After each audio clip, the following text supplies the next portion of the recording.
Have you ever been judged by the contents of your wallet? Or worse, by the contents of your character when you thought no one was watching? On a freezing Tuesday in Chicago, Preston Sterling, a man with a net worth of $40 million, walked into a diner and ordered the most expensive item on the menu. He demanded perfection. He got it. But when the bill came, he left a tip that was an insult to anyone working for a living. Exactly $1 single. He expected anger, he expected tears. But the waitress, a struggling mother named Chloe, did something so shocking, so utterly unpredictable, that it didn't just change her life. It brought an empire to its knees. This is the story of the dollar that weighed more than gold. The radiator in Chloe Bennett's one-bedroom apartment rattled like a dying engine, a sound that had become the soundtrack to her insomnia. It was 4:30 a.m. in Chicago, and the temperature outside was hovering just above zero. Inside, it wasn't much better. Chloe pulled the thin wool blanket up to the chin of her 6-year-old daughter, Lily. Lily was sleeping soundly, clutching her inhaler like a teddy bear.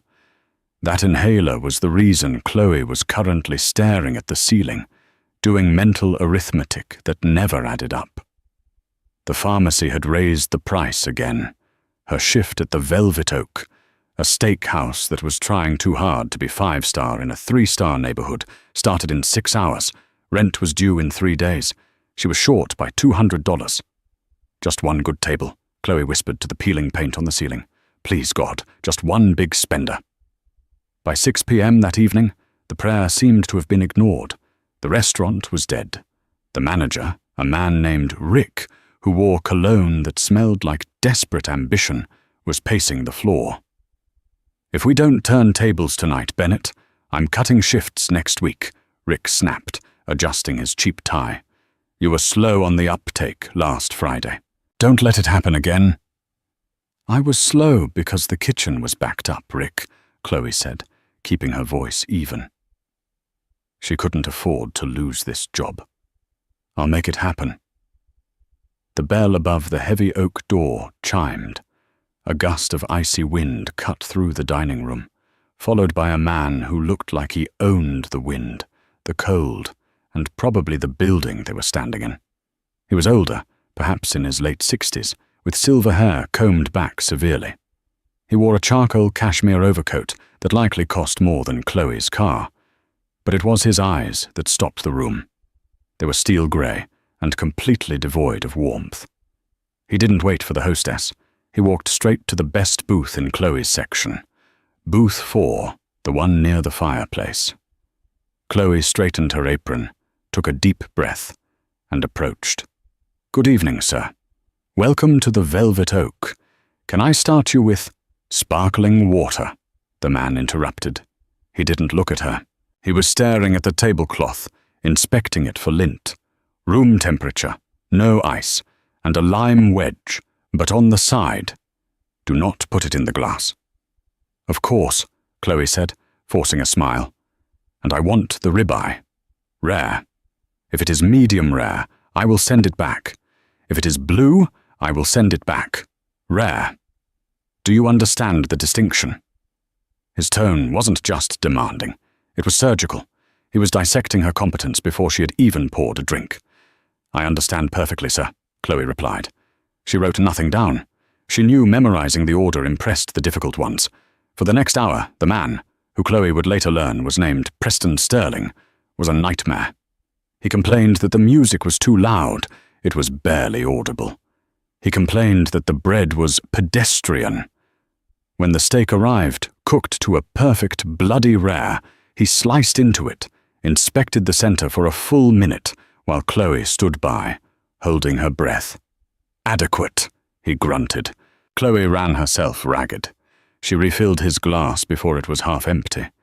She anticipated his need for a fresh napkin. She kept Rick away from the table so his cheap cologne wouldn't offend the man. She gave him the kind of service usually reserved for royalty. As he finished his espresso, Chloe felt a flutter of hope. The bill came to $185.50. In the service industry, a man dressed like that Receiving service like this usually tipped 25%. That would be nearly $50, a massive chunk of the medicine money. Preston Sterling pulled out a black leather wallet. He produced a sleek black American Express card. "Woo, run it," he said, not making eye contact. Chloe processed the card. She returned with the leather booklet, placing it gently on the table. "Thank you for dining with us, sir." He didn't answer.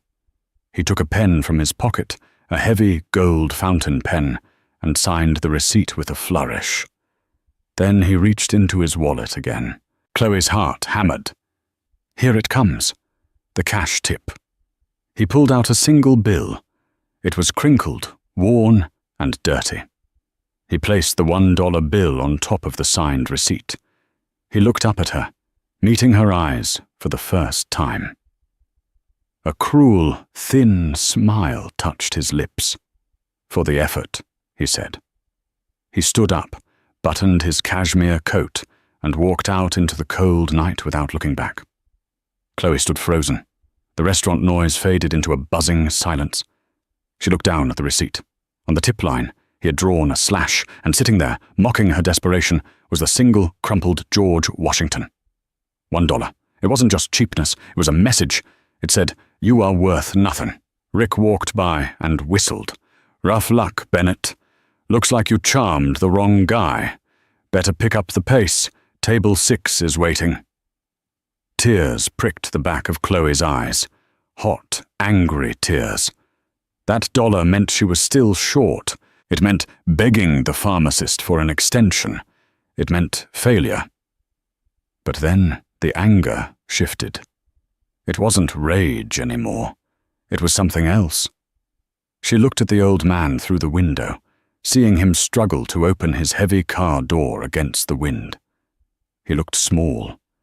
Chloe grabbed the dollar bill. She didn't put it in her pocket. She grabbed her coat and ran out the back door. The wind in the parking lot was brutal, whipping Chloe's hair across her face. Preston Sterling was sitting in the driver's seat of a vintage Jaguar, the engine idling. He hadn't pulled away yet. He was staring at the steering wheel, his gloved hands gripping it tightly. Chloe tapped on the window. Preston jumped, startled. He looked at her, his face tightening into a scowl. He rolled the window down 2 inches. "I didn't forget anything," he snapped. "And I don't give handouts to beggars who chase me into parking lots." Chloe didn't yell. She didn't throw the money at him. She took a deep breath, fighting the shivering of her body in the thin work shirt and coat. "Sir," she said, her voice trembling but clear, "I think you dropped this." She held out the crumpled $1 bill.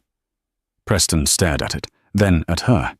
He looked confused, genuinely baffled. "I gave you that. It's your tip."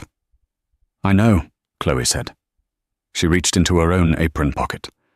Her fingers brushed against the few bills she had made that night. Maybe $30 in 1s and 5s. She pulled out a $5 bill of her own. She wrapped her $5 bill around his $1 bill. "But I can't keep it," she continued, "because if a man who wears a coat that costs more than my car and drives a car that costs more than my life feels the need to leave a single dollar to a waitress who busted her back for an hour, then you must be in a lot more trouble than I am." Preston's mouth opened slightly. The cruel intellect in his eyes flickered, replaced by shock. "You must be emotionally bankrupt," Chloe said softly. "And I know what it's like to be broke. So please, take this. Put it toward your next meal. Maybe it'll taste better if you pay for it with kindness." She tucked the roll of money, his $1 and her 5, through the crack in the window, dropping it onto the passenger seat. "Drive safe," she whispered. She turned and walked back towards the kitchen entrance, hugging herself against the cold. She felt lighter. She had just lost $6 she couldn't afford to lose, but she had kept the one thing she couldn't afford to sell, her dignity. Inside the Jaguar, Preston Sterling sat motionless. The heater was blasting, but he felt a chill that had nothing to do with the weather. He looked at the money on the leather seat. A waitress, a nobody, had just pitied him. He picked up the bills, his hands, usually steady as a rock, was shaking. He wasn't angry. He was something he hadn't been in 20 years. Ashamed. He looked at the rear-view mirror. He saw her silhouette disappear into the restaurant. "Chloe," he whispered, reading the name tag he had memorized, but pretended to ignore. "Chloe Bennett." He put the car in gear, but he didn't go home to his mansion in Lake Forest. Instead, he pulled out his phone and dialed a number. "Edwards," Preston said when the voice answered. "Sir, it's 9 p.m., the voice on the other end said. It was his private investigator and head of security.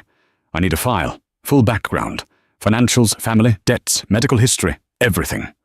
"On whom, sir? A corporate rival?" "No," Preston said, staring at the door of the Velvet Oak. "A waitress, Chloe Bennett." And Edwards, "Yes, sir?" "Do it quietly. I don't want her to know she's being watched. This isn't a background check. It's an audition." The next 3 weeks at the Velvet Oak were strange. Chloe managed to negotiate a payment plan for Lily's medicine, but the stress was eating her alive. Rick, the manager, was becoming increasingly hostile, cutting her hours and giving her the worst sections. But the strange part was the customer in booth 4. Preston returned. 2 days after the incident, he came back. He sat in the same booth. He requested Chloe. He didn't apologize. He didn't mention the money. He ordered tea. He sat there for 2 hours, reading a newspaper, watching her work. He was polite, cold but polite. He left a 20% tip, standard. He came back 3 times a week. He became a fixture. He never smiled, never engaged in small talk, but he watched her like a hawk. He watched how she handled the rude couple at table 7. He watched how she helped the elderly woman at table 2 count her change. He watched how she stood up to Rick when he tried to blame her for a kitchen error. Chloe was unnerved. "He's creeping me out," she told her co-worker Jenna. "He just stares. It's like he's waiting for me to mess up." "Maybe he's a secret admirer," Jenna joked. "He's old enough to be my grandfather and mean enough to be the Grinch," Chloe sighed. "He's not admiring.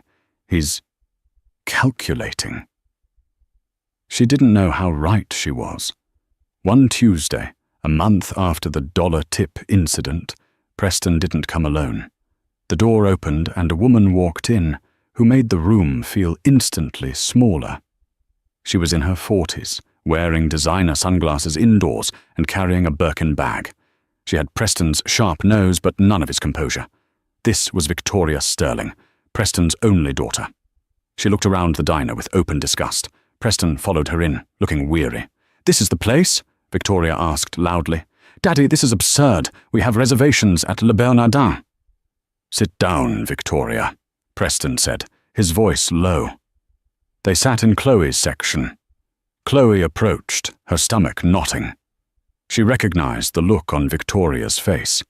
It was the look of someone who enjoyed making people cry. "I'll have the Cobb salad," Victoria said, not looking at the menu.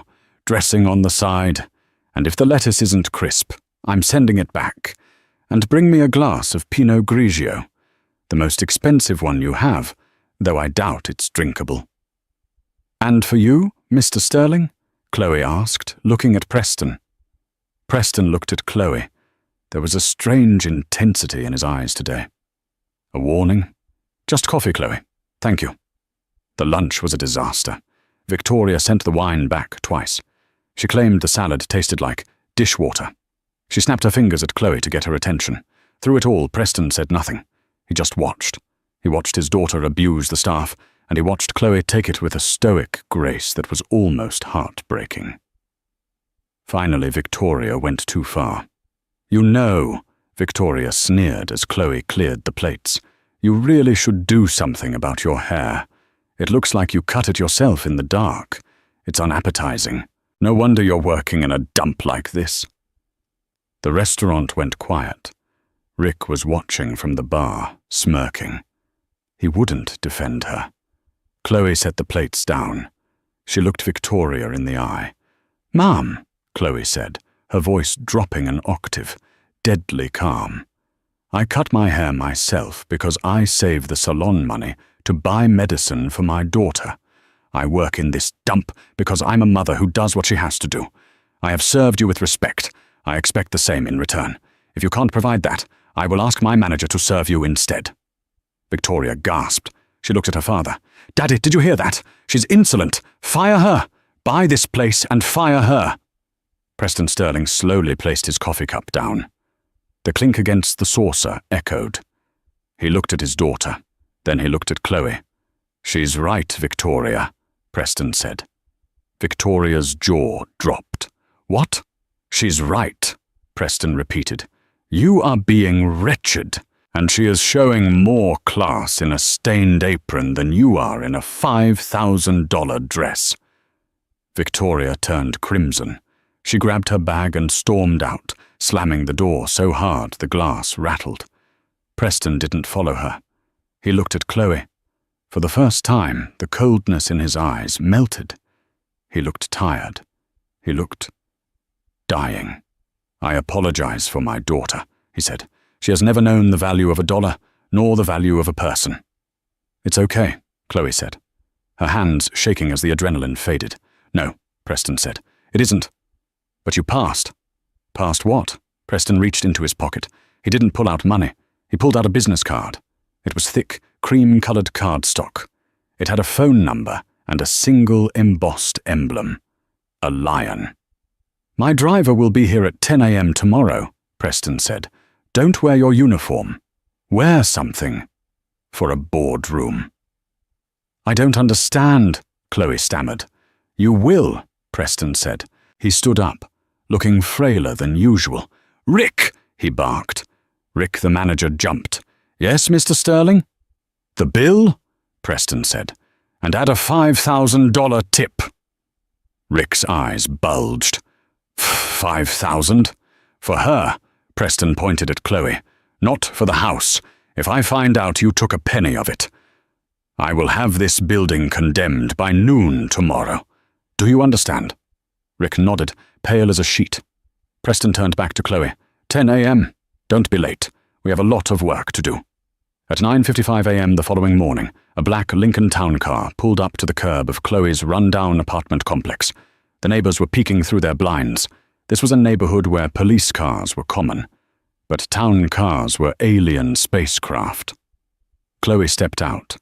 She was wearing her only suit, a charcoal grey ensemble she had bought at a thrift store for a job interview 3 years ago.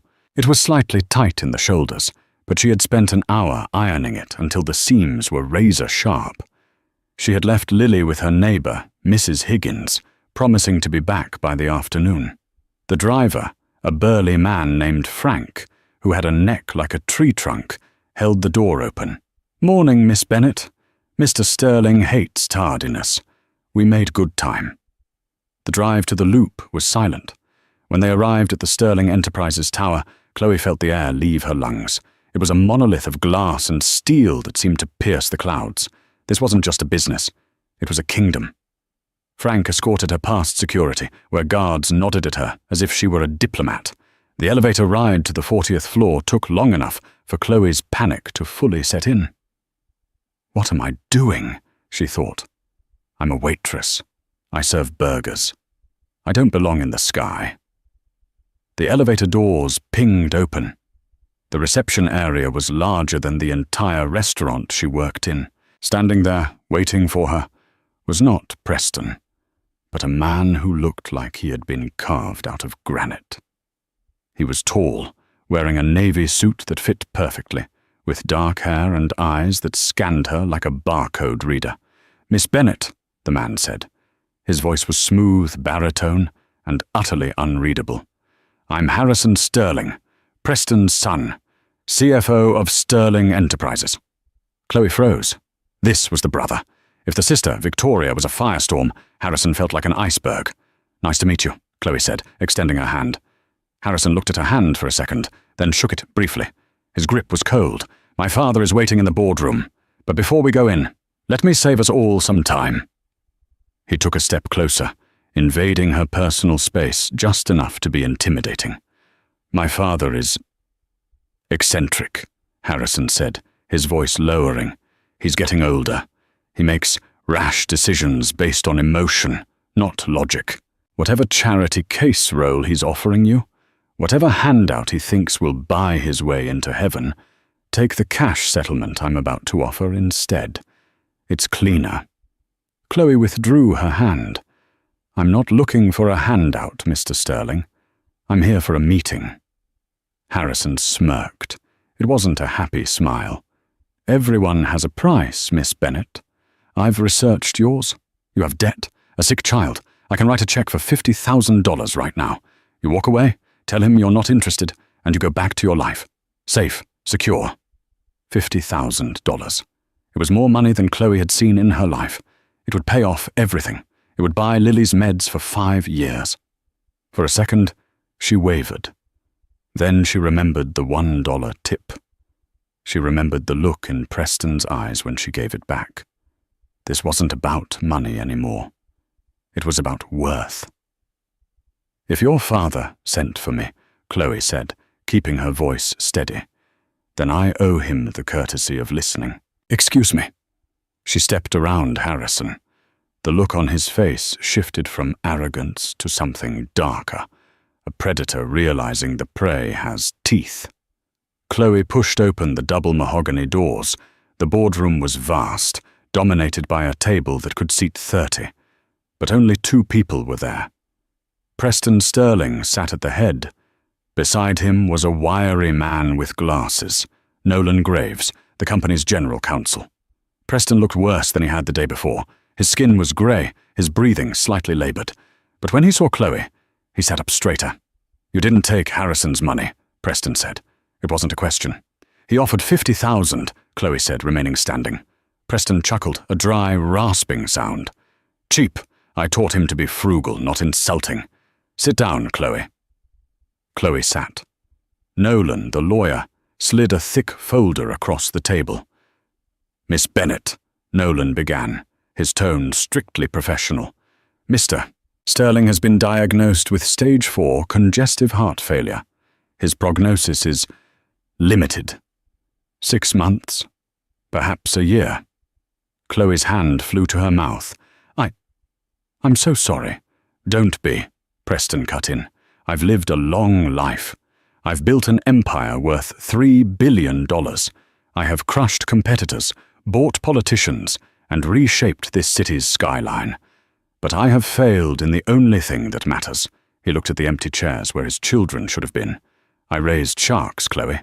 Harrison and Victoria. They are brilliant, ruthless, and entirely hollow. If I die tomorrow, they will strip this company for parts and destroy the thousands of families who rely on us for employment. They will liquidate my charitable foundation to buy yachts and islands. He leaned forward, his steel eyes locking onto hers. I cannot change my will. The shares are in trusts that are ironclad. They will inherit the money. But I can control the conscience of the company. I have created a new position. It is irrevocable for 5 years after my death. What is the position? Chloe asked. Director of Ethical Standards and Philanthropic Oversight, Nolan read from the document. It sounds made up, Chloe whispered. It is, Preston admitted. But the power attached to it is real. You will have veto power over the Sterling Foundation's grants. That's $100 million a year. And more importantly, you will have a seat on the board with voting rights on any merger or acquisition that affects employee welfare. Chloe laughed nervously. Mr. Sterling, with all due respect, I'm a waitress. I don't know how to read a merger contract. I barely passed algebra. I don't need a math whiz. Preston slammed his hand on the table, the sudden violence of it making Chloe jump. I have a building full of MBAs. I have armies of lawyers like Nolan here. I need a human being. I need someone who knows what it feels like to choose between heating and eating. I need someone who returned $1 because her dignity was worth more. He started coughing, a hacking sound that rattled his chest. Nolan handed him a glass of water. When Preston recovered, his voice was a whisper. I need you to be the moral compass this family lost 20 years ago. I will pay you a salary of $250,000 a year, plus benefits, plus a driver. But you have to survive the sharks. They will try to break you. They will try to humiliate you. Will you do it?" Chloe looked at the contract. She looked at the old man who was terrified not of death, but of his legacy being one of greed. She thought of Lily. She thought of the $50,000 Harrison offered. She picked up the heavy gold pen, the same one he had used to sign the receipt at the diner. "I won't let you down," Chloe said. She signed. As she put the pen down, the doors burst open. Victoria Sterling marched in, followed by Harrison. "You can't do this!" Victoria screamed. "Daddy, this is insanity! She's a servant! She serves steak!" "She's hired," Preston said calmly, "and she outranks you in the Foundation, Victoria. So I suggest you be polite. She signs your expense reports now." The silence that followed was louder than the screaming. Victoria looked at Chloe with pure, unadulterated hatred. "You will regret this," Victoria hissed at Chloe. "I will make you wish you were back scrubbing tables." "I never scrubbed tables," Chloe said, standing up and smoothing her cheap suit. "I served people. Something you might want to learn, Victoria." The war had begun. The first week was a baptism by fire. Chloe's office was on the 38th floor, intentionally placed 2 floors below the executive suite, a subtle slight by Harrison. It was a beautiful office, but isolated. No one spoke to her. When she walked into the break room, conversations stopped. Harrison had clearly sent a memo. "The waitress is the enemy."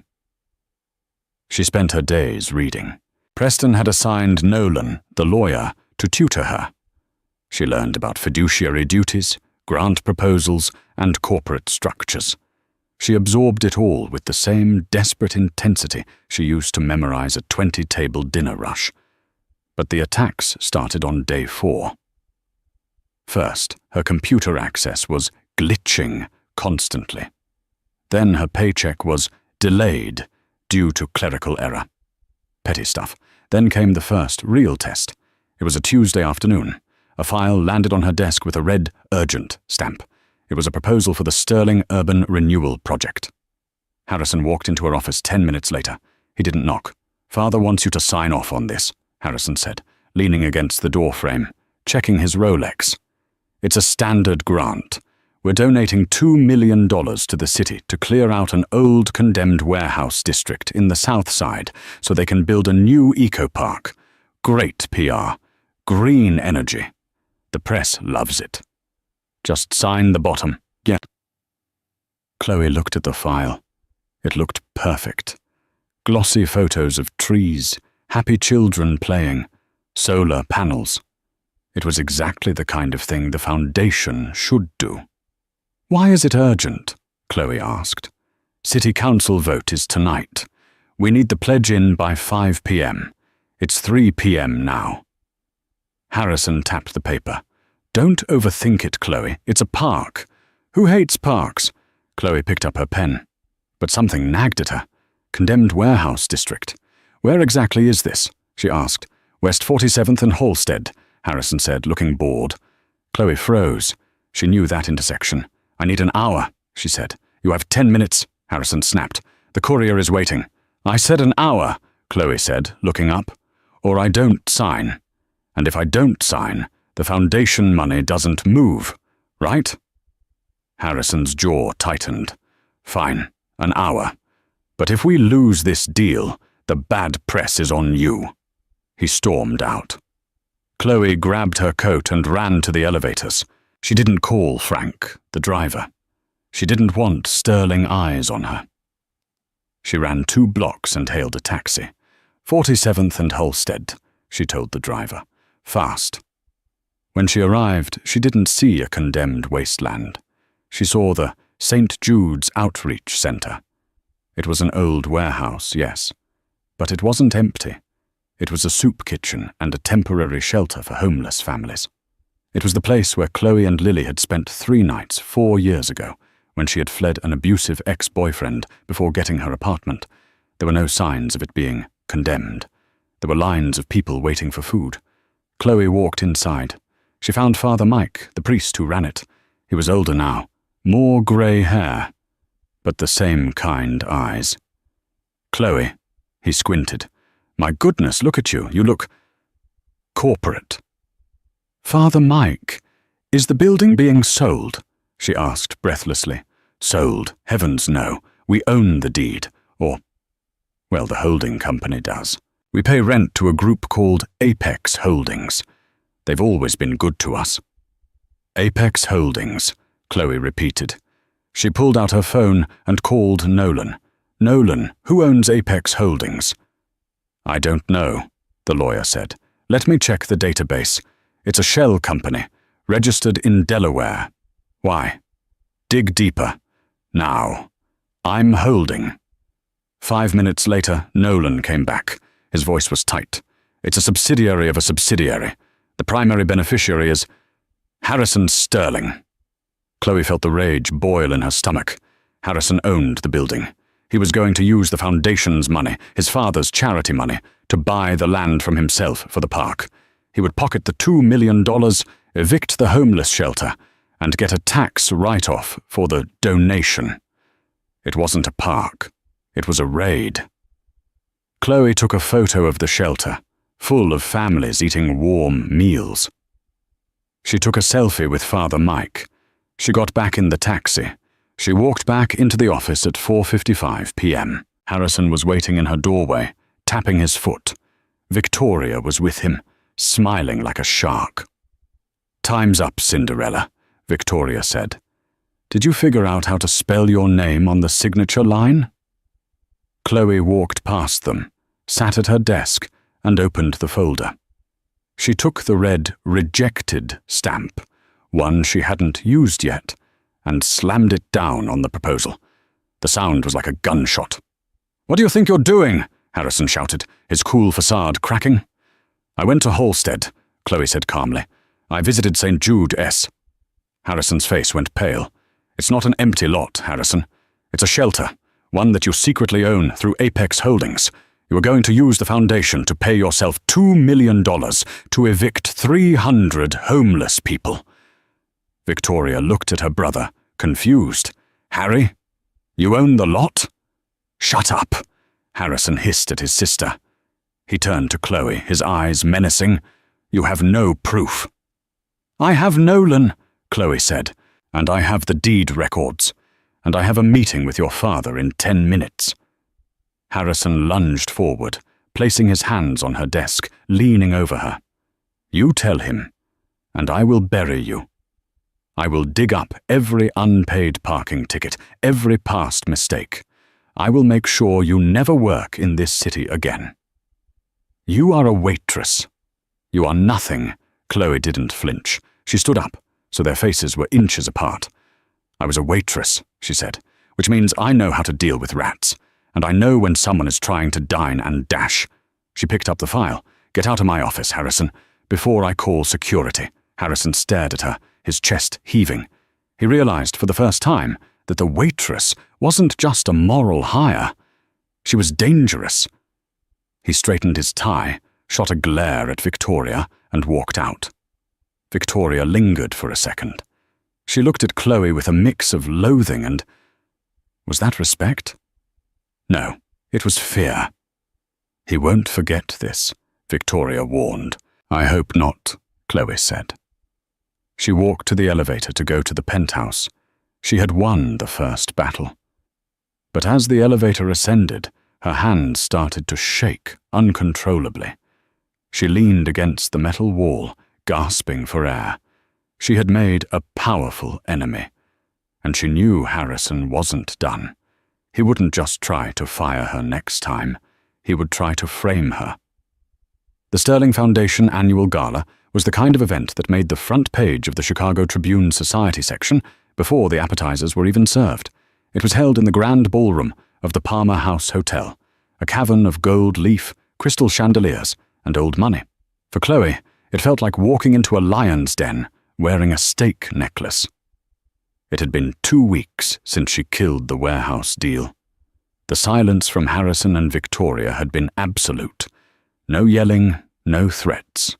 Just a terrifying, polished silence.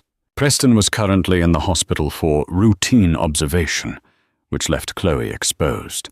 She was the face of the foundation tonight, expected to give a speech about the new direction of the charity. "You look like you're going to a funeral," Frank the driver said, as he opened the rear door of the town car. "I feel like it's mine, Frank," Chloe admitted, smoothing the silk of the navy blue gown she had rented. It was modest, elegant, and cost more to rent for one night than her monthly grocery budget. "Keep your chin up, Miss Bennet. You're the only one in that room who worked for their dinner." Chloe took a deep breath and stepped onto the red carpet. Cameras flashed, blinding her. She heard whispers. "That's the waitress.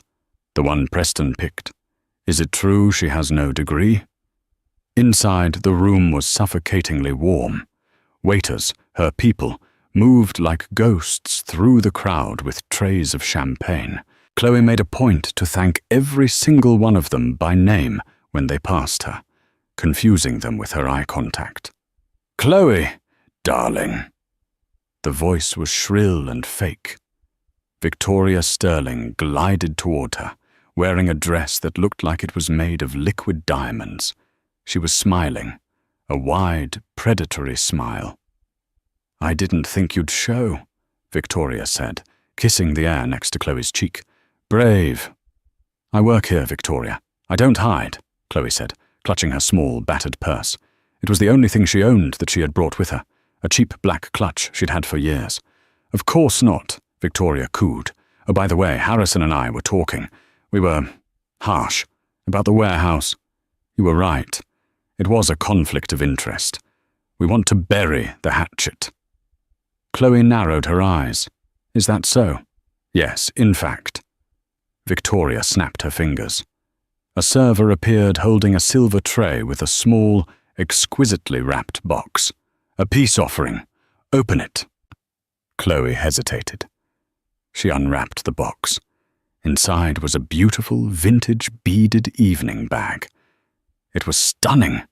Art Deco, heavy and clearly expensive. "My grandmother's," Victoria said, looking almost emotional. "She was a tough woman. Like you. Use it tonight. That old thing you're carrying." She glanced at Chloe's cheap clutch. "It doesn't match the gown."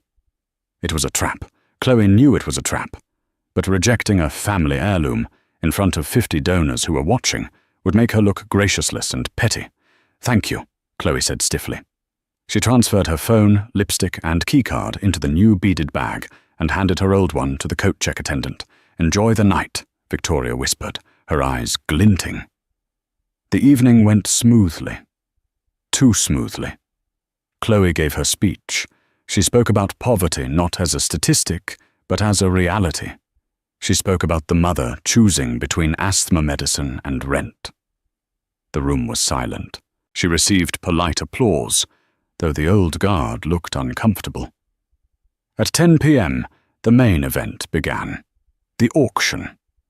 The centerpiece was the Star of the North, a 10-carat loose diamond donated by a foreign dignitary, valued at $1.2 million. It was displayed in a glass case in the center of the room. Harrison took the stage. He looked dashing, charming the crowd. "And now, ladies and gentlemen, for the moment we've all been waiting for, the Star of the North." He gestured to the case. The crowd gasped. The case was empty. Confusion rippled through the room. Harrison's smile vanished. He tapped the microphone. "Security? Is this a joke?" The doors to the ballroom slammed shut. Uniformed police officers, who had been stationed outside, marched in. A man in a tuxedo, the head of a hotel security, rushed to the stage and whispered to Harrison. "Ladies and gentlemen," Harrison announced, his voice grave, "please remain calm. It appears the diamond has been removed from the case within the last 10 minutes. No one leaves until we locate it." Chaos ensued. Rich socialites clutched their pearls. "We will be conducting a search," the police captain announced.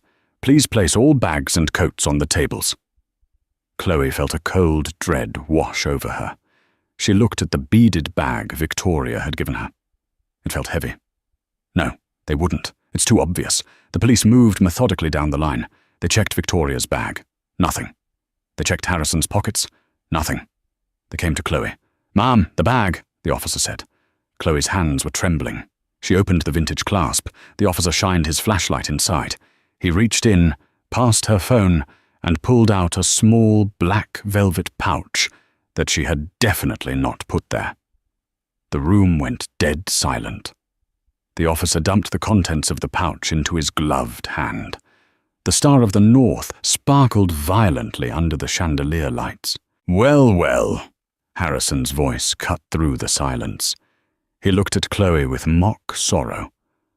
"I suppose you can take the girl out of the diner, but you can't take the desperation out of the girl." "I didn't take that," Chloe screamed, the sound raw and unladylike in the polished room. "She gave me this bag. Victoria gave it to me an hour ago." Victoria gasped, clutching her chest. "I did no such thing. That is my grandmother's bag. Yes, but I haven't seen it in years. I thought it was lost. You must have stolen it from my dressing room." "Liar!"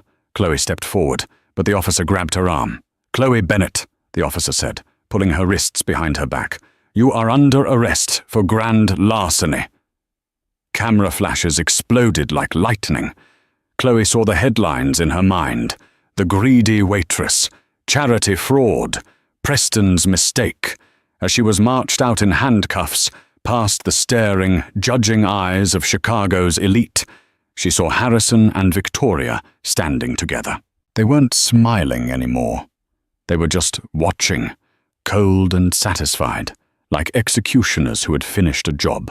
The holding cell at the 1st District Station smelled of bleach and old sweat. Chloe sat on the metal bench, still wearing the navy gown, though it was now wrinkled and stained from where she had been fingerprinted. She had used her one phone call to call Nolan, the company lawyer. He hadn't answered.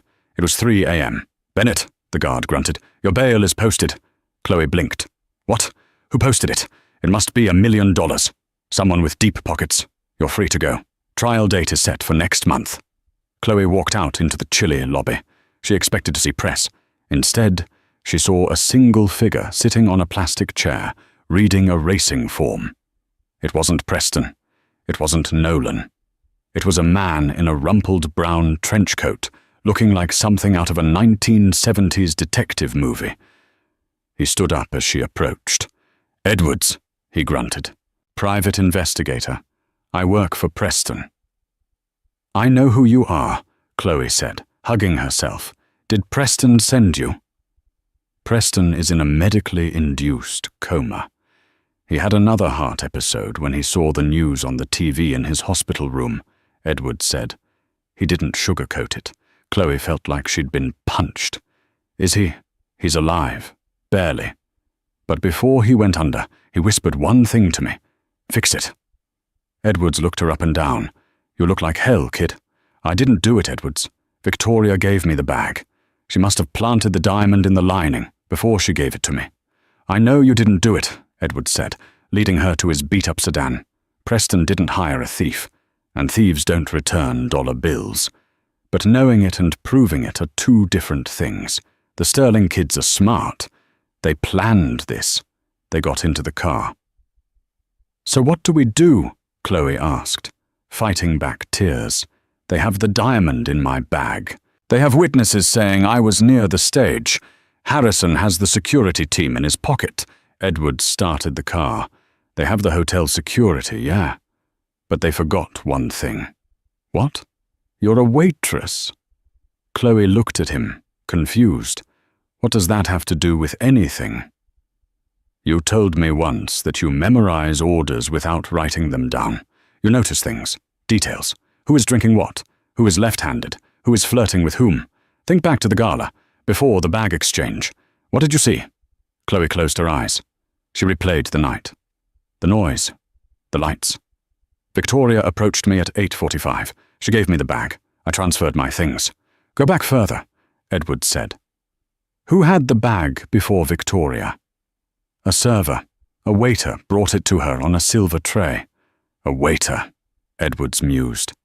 "Did you recognize him?" Chloe thought. She knew most of the staff in the city's high-end circuit. But this guy, He was young, nervous. He had a scar on his chin. No. But he was wearing a gold watch, a Rolex. Edwards raised an eyebrow. A waiter wearing a Rolex on a banquet salary? It was a submariner. Blue face. I noticed it because he nearly dropped the tray. That's our guy, Edwards said. A paid plant. If we find him, we find who paid him to stash the rock in the bag before bringing it to Victoria. How do we find a random waiter in a city of 3 million people? We don't, Edwards grinned, showing yellow teeth. You do. You said you have friends in the industry. The service industry in Chicago is a small world. Everyone knows everyone. Someone knows a kid with a scar and a fake, or stolen, Rolex. Chloe sat up straighter. The despair was fading, replaced by the familiar adrenaline of a dinner rush. Take me to the Velvet Oak, she said. It was 4:30 a.m. when they banged on the back door of the diner. Rick opened it, looking exhausted. Chloe, Jesus, I saw the news. They're saying you stole the Hope Diamond or something. It was the Star of the North, and I didn't steal it, Chloe said, pushing past him. Rick, I need the black book. Rick hesitated. Chloe, that's...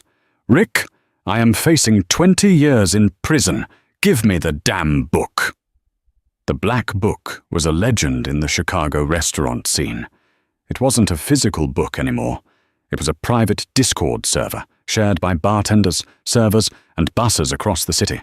It was used to warn each other about bad tippers, abusive managers, and creepy customers. But it was also used to gossip. Chloe logged onto the terminal in the manager's office. She typed a message to the general chat, seeking info. Male server working Palmer House gala tonight. 20s, chin scar, wearing a blue face Rolex. $1,000 reward for a name. She hit send. Now we wait, she said. 10 minutes passed, then 20. Edwards paced the kitchen, eating a stale muffin. Ping. A message from a user named Martini Mike. That's gotta be Leo Rossi. Works catering gigs. Brags about his side hustles. Saw him flashing a new watch yesterday. Said he hit a jackpot. Ping. Another message. Leo Rossi. Lives in Pilsen. Hangs out at the dram shop. Chloe looked at Edwards. Leo Rossi. Edwards pulled a gun out of his shoulder holster and checked the safety. Let's go have a chat with Leo.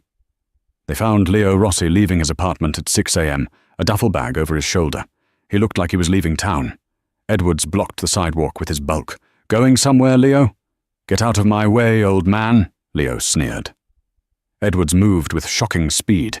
He grabbed Leo's wrist, the one wearing the Rolex, and twisted it behind his back, slamming him into the brick wall. Nice watch, Edwards growled. Did Harrison Sterling buy it for you? Or did Victoria? I don't know what you're talking about, Leo yelped. Chloe stepped out of the car. She walked up to Leo. She looked at him with the same disappointment she used on customers who tried to dine and dash. Leo, she said, I'm the woman you framed. I'm the one going to prison because you wanted a watch. Leo looked at her, then away. He was a kid, stupid and greedy. They told me it was a prank, Leo stammered. Victoria. She said it was a prank on her dad's new girlfriend. She said the security guard was in on it. She said you'd just get embarrassed, not arrested. You planted the diamond in the bag before bringing it to her? Edwards pressed. Yes, in the kitchen. She gave me the diamond in a napkin. I put it in the lining. Then I brought it out. That's it, I swear. We need proof, Chloe said. Did she text you? Email you? No, she's not stupid. Cash only. In person. Chloe's heart sank. It was his word against a Sterling. It wouldn't hold up in court. Wait, Leo said, wincing as Edwards twisted his arm harder. She didn't text me, but I recorded the meet. Chloe and Edwards froze. You what? I recorded it. For insurance, in case they didn't pay the second half. I had my phone in my pocket, recording audio, when we met in the service alley. Edwards released him. Give me the phone, Leo. And if that recording is clear, you might just avoid an obstruction of justice charge. Leo fumbled with his pocket and handed over a cracked iPhone. Edwards played the file. Through the static, a voice cut through. Unmistakable, high, arrogant, and sharp. Victoria, put the stone in the velvet pouch inside the beaded bag. Bring it to me at 9 p.m. Make sure the waitress sees you, and keep your mouth shut, or I'll have you deported to a country you've never even been to. Here's 5,000. 5 more when she's in cuffs. Chloe let out a breath she felt she had been holding for 12 hours. We got her, Edwards said, a grim smile spreading across his face. But we don't take this to the police. Not yet. Why not? Chloe asked. Because if we go to the police, Harrison will bury it with lawyers. It'll take years. Edwards looked at the sunrise over the Chicago skyline. We need to kill the beast in front of the village. We need to go to the board meeting this morning. The board meeting? Harrison called an emergency meeting for 9 a.m. Edwards checked his phone. Agenda item number 1, removal of Chloe Bennett and restructuring of the foundation. He's going to take total control today. Chloe smoothed her wrinkled gown. She looked at her reflection in the car window. She looked tired, messy, and beaten. I need a shower, she said, and I need my suit. You have 2 hours, Edwards said. Get ready, kid. We're going to crash a party. The conference room on the 50th floor was a shark tank. Harrison Sterling stood at the head of the mahogany table, addressing 12 nervous board members. My father's illness clouded his judgment, Harrison declared, checking his watch. Miss Bennett is a thief. I move to terminate her contract and transfer full control to the family trust. All in favor? Hands began to rise. Bang! The double doors flew open. Chloe Bennett strode in, flanked by Edwards and Nolan, the company lawyer. She wasn't wearing the stained gown from the night before. She wore a sharp charcoal suit, armor for the battlefield. I apologize for the interruption, Chloe said, her voice steel, but I believe the bylaws require a hearing. Security, Harrison roared. Remove this criminal. Sit down, Harrison, Nolan interjected calmly, or I'll play the deposition from Leo Rossi right now. Harrison froze. Beside him, Victoria turned pale. Chloe placed her phone on the table. You called me a waitress like it was an insult, Victoria. But waitresses notice details, like the waiter you paid to frame me. She pressed play. Victoria's voice, sharp and unmistakable, filled the room. Put the stone in the bag. Here's 5,000. 5 more when she's in cuffs. The board members gasped. Victoria slumped in her chair, tears of panic welling up. It's a fake, Harrison yelled, slamming his hand on the table. A deep fake. I own 51% of this company. You can't touch us. Actually, a rasping voice echoed from the doorway. He can. The room went deathly silent as a nurse wheeled Preston Sterling inside. He looked frail, hooked to oxygen, but his eyes were blazing. Father, Harrison whispered, shrinking back. I woke up, Preston wheezed, when I realized I raised thieves instead of leaders. He looked at the board. I am invoking the moral turpitude clause of the trust. Harrison and Victoria are hereby stripped of their voting rights and beneficiary status effectively, immediately. You can't do this, Victoria screamed. I just did, Preston said. He turned to Chloe, extending a shaking hand. I tested her with $1. She gave it back. You tested her with fire. She survived. Effective immediately, Chloe Bennett is the CEO of the Sterling Foundation. Security moved in, not for Chloe, but for the siblings. As Harrison was dragged out shouting threats, Preston squeezed Chloe's hand. Good work, he whispered, his strength fading. Table 4 is cleared. Preston died 3 days later, leaving behind a legacy that would finally be honored. 6 months on, Chloe sat in the penthouse office. She signed a grant for a new homeless shelter, the same one she had saved from Harrison. Behind her desk, there were no diplomas, just a single black frame. Inside lay a crumpled $1 bill wrapped in a 5. It was a reminder that dignity is the only currency that truly matters. Chloe touched the glass, smiled, and got back to work. She had a lot of people to serve. Chloe Bennett didn't just survive the test. She rewrote the rules. In a world obsessed with net worth, she proved that self-worth is the only currency that truly matters. Harrison and Victoria Sterling had billions, but they were bankrupt where it counted. Chloe had nothing but $1 and her dignity, and with that, she bought a legacy. Now I have a question for you. If you were in that parking lot, cold and desperate, and a billionaire insulted you with a $1 tip, would you have kept it? Or would you have done what Chloe did? Let me know in the comments below. I read every single one. If this story moved you, please hit that like button. It helps us share these stories with more people. And don't forget to subscribe and turn on notifications so you never miss a moment of the drama. Until next time, remember, be careful who you look down on. They might just be the one to save you.